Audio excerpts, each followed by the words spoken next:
In today's video, I'm going to teach you how to automate buffer posts with n8n. We'll start right inside Buffer. Open Buffer and head down to the bottom left corner where you'll see your profile or account icon. Click it, then choose Apps and Integrations. This is where all available connections live. Use the search or browse to find n8n. Once you've located it, open the integration page. If you're prompted to connect, follow the on-screen steps so Buffer can work with your n8n workflows. Keep this window handy. You'll come back to it if you need to confirm the connection. Next, move into n8n and open the workflow you want to use, or connect to it from the integration page you just visited.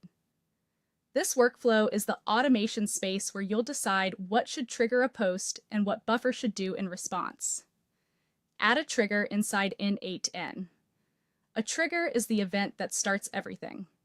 Choose the one that matches your process.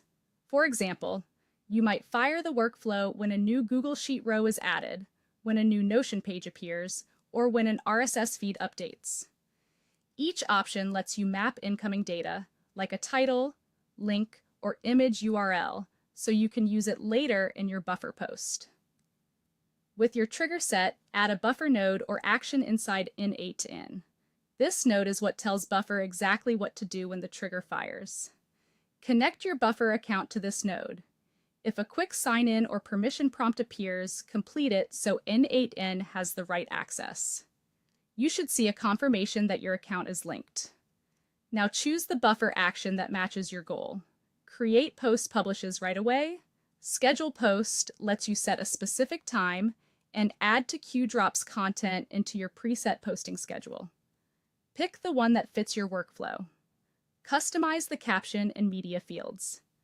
Map the text from your trigger into the caption, add hashtags or line breaks as needed, and include images or videos by mapping file URLs. If you post to multiple channels, check that each caption and media selection is appropriate for that network's format and limits. It's time to test the workflow. Run a test in n8n using a real or sample trigger event and confirm that Buffer receives the correct caption, media, and action. If anything looks off, adjust your field mappings and test again until the result is clean. When everything looks good, activate the automation. Turn the workflow on in n8n and your Buffer posts will now run hands-free whenever your trigger conditions are met.